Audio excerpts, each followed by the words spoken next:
Greetings! Hello, everybody. Welcome back to the middle of the order. We are going to be ending off week 2 here of our TOPs talking about your Seattle Mariners. That is right. 2 weeks down, one more week to go. 20 teams in the books after we talk about your Mariners.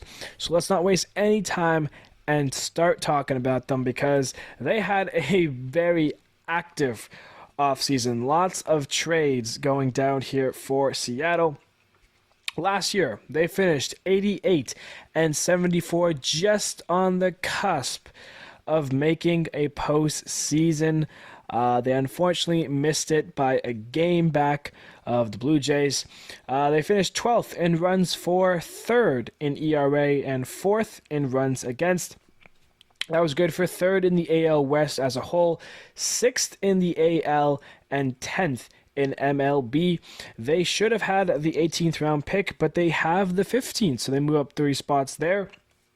And you're one probably thinking, hey, if they finished 6th in the AL, shouldn't they have a playoff spot? Well, no, that's because they were better than the Twins. But of course, everyone needs a division winner, and that's why the Twins, who were the 7th best team in the AL, was the 3rd seed in the postseason, and hey, they did make it to the ALDS.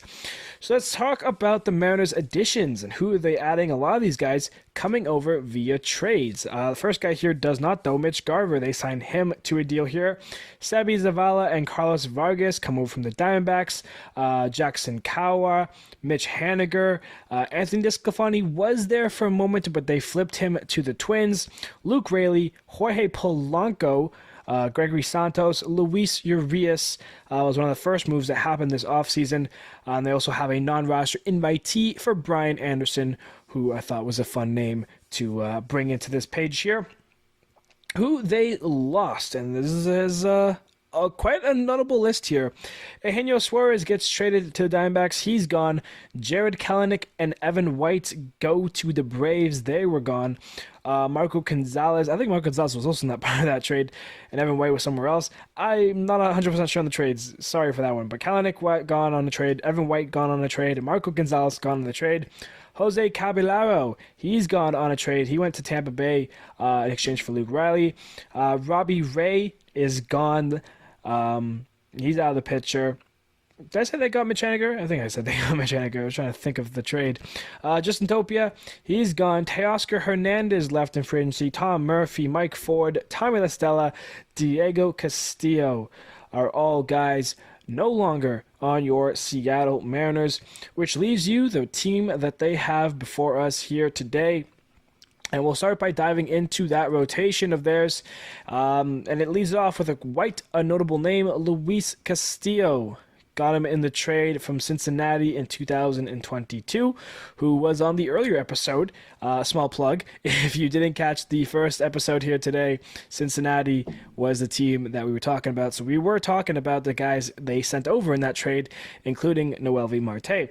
Anyways, back to the rotation. Logan Gilbert, the number 2 there. George Gerby at 3. Bryce Miller. What a season he had last year in his rookie year. He is in the 4 hole. And then Brian Wu rounds out that rotation. The bullpen is interesting, of course. No Paul Sewald.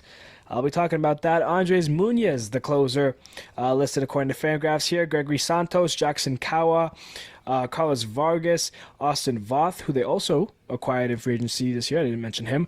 Trent Thornton, Taylor Saucedo. Some guys there for the Mariners bullpen. Of course, Matt Brash. He's dealing with an elbow inflammation. He should be part of that bullpen, but he is projected to miss some time here at the beginning of the season, so he should not be healthy just quite yet. So he is, supposed to be in the bullpen, but not quite yet. Taking a look at that lineup, and it's actually still a very promising lineup considering some of the subtractions that they made. Teoscar Hernandez, Jared Kelenic, and Eugenio Suarez, they replaced those guys quite nicely, I would say. Leading things off, the shortstop, J.P. Crawford. Then the star from the Mariners, the face of the franchise, number 44, center fielder, Julio Rodriguez. I'm excited to bring that back. Batting third, second baseman, Jorge Polanco. Mitch Garver, the DH, bats fourth. Kyle Raleigh, catcher, in the 5 hole.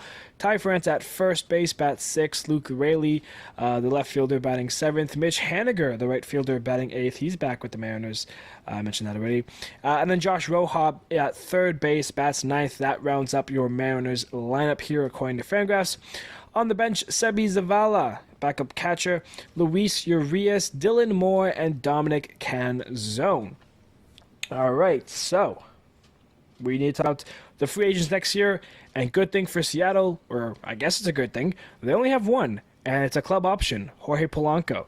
So depending on how good Polanco is in 2024, they might take him up on it, might reject that, $12 million. So, we'll have to see how good he can be. A couple other injuries here to talk about quickly. Luis Urias and Gregory Santos and Jackson Kowar. Urias and Santos are dealing with shoulder soreness, but should be projected for the opening day. I think Jackson Kowar is arm soreness and should also be ready for opening day, but there are notes here to just kind of go over quickly. So yeah, the Mariners, what happened last year? They kind of fell apart towards the end of the season, and you can kind of pinpoint the day after the deadline. The trade deadline was tough for Seattle because they traded away their closer, Paul Sewald, to the Diamondbacks, who ended up going to the World Series, did lose to the Texas Rangers. However, how different could that have been if Seattle kept it? I think Seattle gets in over Texas, maybe over the Astros, who knows? Maybe it's Seattle who goes all the way to the World Series for the AL, and, the D-backs wouldn't be there because, Sewald was a huge part for the D-backs towards the end of the stretch, and the Mariners were losing, close games, one-run games, blown saves. So I think it's really unfortunate that they had to, part ways with that, and I think that's still a lingering thing. And I guess if we're talking players, let's start with Andres Munoz, since we're talking about that bullpen. I mentioned this, when the trade happened, during the deadline talks.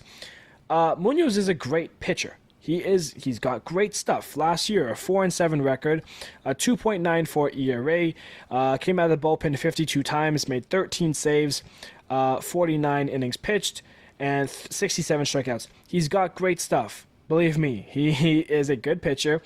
That save percentage that he had, though, 80% of the time. I just feel like he is better, eighth inning kind of guy. I just don't think he is closer mentality or just has that mindset of the ninth inning is yours, go and save the game. Paul Sewald had that for the Mariners. They were closing out ball games. I'm just going to pull it up really quickly here just to prove the point that generally, obviously, you have to do what's best for the franchise. If they figured that was the best chance, then obviously they're going to go for it and they're going to do that stuff. Paul Sewald last year made 34 saves. Of course, that's both with Seattle and Arizona. He had an 87% rate save. It was just, he was the better choice, I think. And obviously, Munoz is much younger. They have more control over it. There's a difference in the business aspect of the game, 100%. But if I was Seattle, I would have had a hard time, trying to part with Sewald, because I feel like that was a big part in the Seattle season and the collapse that they had. Losing those close games cost them playoffs. That's the bottom line. If they had Sewald, maybe they get 2 or 3 of those close games. They definitely pass the Blue Jays, possibly get the division. Who knows how different the season could have ended up had Sewald stayed with Seattle. And that was the big head scratcher for me. But, outside of that, there was a lot of positives and a lot of successes in 2023. One being Bryce Miller. He came up and he was a star for a good amount of time there. As he progressed through the season, struggled a little bit more. An 8-7 record, a 4.32 ERA, 25 starts, 131 innings, 119 strikeouts. He came up and he was really good. And I think it's going to be a strong, talking point for Seattle if Bryce Miller can continue that kind of, pace into being a 2 guy, because obviously Luis Castillo maintains the ace role and is the, star pitcher for the Mariners.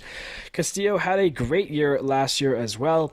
He was an all-star for the first time with Seattle. Finished 5th in Cy Young, a 14-9 record, a 3.34 ERA, 33 starts. Pretty good numbers there. 197 innings, 219 strikeouts. He had a great season for the Mariners. One of the brighter spots on the team, as well as their stars, which is, Julio Rodriguez, the star of the stars, the best player they've got.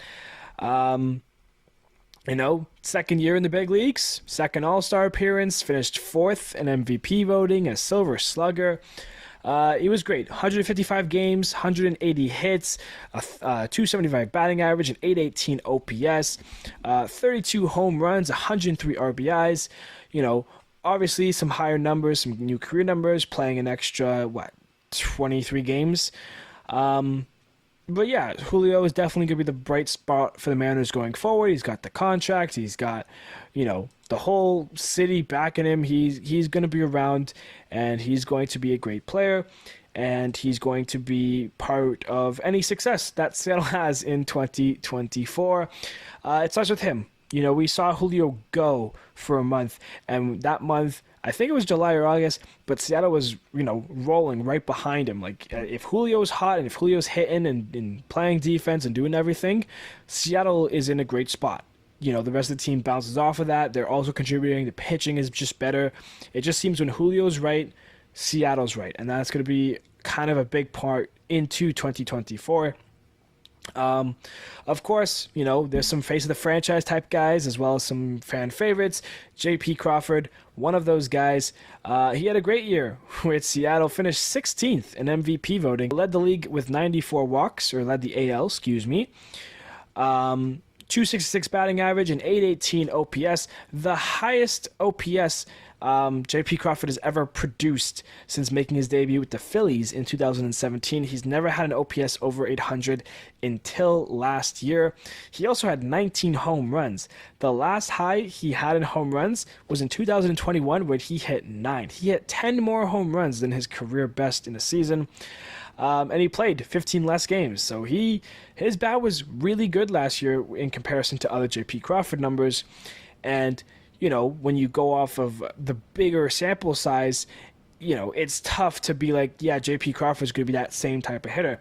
If JP Crawford is anything close to the hitter he was last year, Seattle's already in a better shape because, if you get JP hitting 12, 13 home runs again, 65 RBIs, he's getting on base, that's just a recipe for success in my mind. So I think that's going to be a key thing for the Mariners, is making sure JP Crawford is hitting. One guy that they definitely don't need to worry about hitting, Cal Raleigh, who maybe was sweating a little bit when they were trading for Sebi Zavala and signing Mitch Garver. Seattle's going to be rocking 3 catchers on that team. Let's see how that goes. Last year, third year in the big leagues, and it was probably his best year. He keeps getting better and better. Finished 18th in MVP voting, if that's anything for some of you. 145 games, 119 hits, 30 home runs, 75 RBIs, a 232 batting average, a 762 OPS. You would definitely like to see the OPS in a better spot and limiting the strikeout numbers. 158 is how many strikeouts he got last year.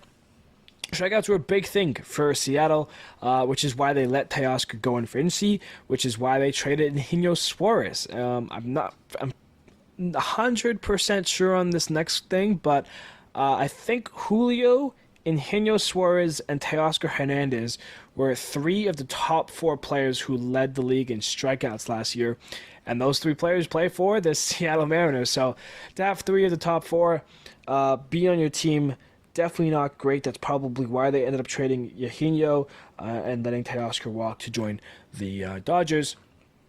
But Cal is a clutch guy. He has the home run that in 2022 to walk off Oakland to send Seattle to the playoffs the first time since 2001.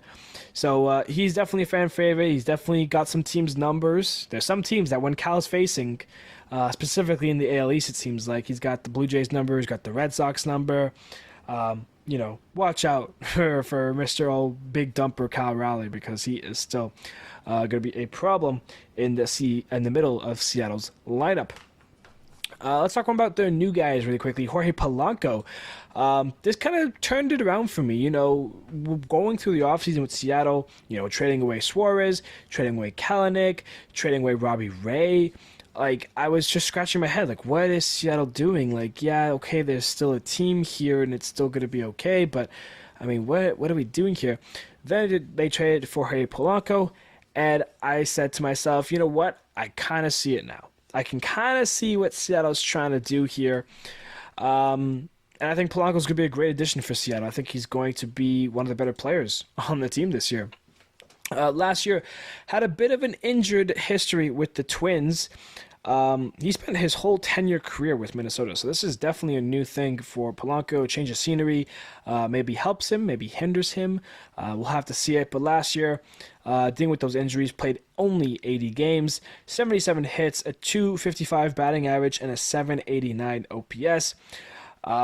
His best year comes in 2019. He was an all-star, finished 13th in MVP voting, an .841 OPS, a .295 batting average. But yeah, you would love to see those numbers climb. Switch hitter, second baseman, good defensive guy. So I think he's a right guy that Seattle was looking for, and it's a strong addition to the team that I think is going to benefit, Seattle positively. But as a whole, going off the nuances of Seattle baseball here, listen, there are no favors for Seattle right now. The first, since 2001, they have this kind of team that they've, put together that on paper is a good team, led by Julio, led by Luis Castillo. All the guys are names you recognize, and they're strong players. Let's just start there. The AL West is a tough division with Texas taking control. The Rangers and Astros, Texas and Houston, both finished 90 and 72 last year, both beating out Seattle. And it was a tricky climb for the Mariners to get past those two teams down the stretch. At one point, they lost it, and they never really found it back. So, obviously, Seattle has to go against them first. But then even if they end up losing to one of those teams, or even both of those teams, there's still 2 wild card spots up for grabs. The only problem is now you're dealing with the losers of the AL East, and that could range from the Blue Jays to Baltimore to Tampa to New York. So, I mean, for the Mariners to be a strong AL team, if they were in the Central, hey, they would own the Central.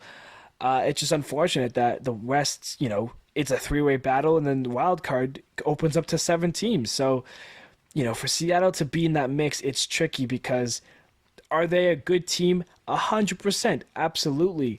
Can they beat out some of those teams? Yes. Is it going to happen for sure? That's the question mark that I can't put my head around, because realistically, do I think Seattle can win the division? Yes, but do I think they're going to? Probably not. It's probably going to be one of Houston or Texas, which, puts me in the position of, okay, let's say it's Texas. That's Houston, Toronto, New York, and Tampa, plus Seattle. And of those, do I give Seattle one of the 2 or 3 wildcard spots? No. It's tricky right now for Seattle. I feel like they have the right pieces. I feel like they're making some moves. Obviously, they got some young guys. Harry Ford, supposed to be the new catcher in a couple of years. Cole Young, another guy there. So, and then Emerson Hancock.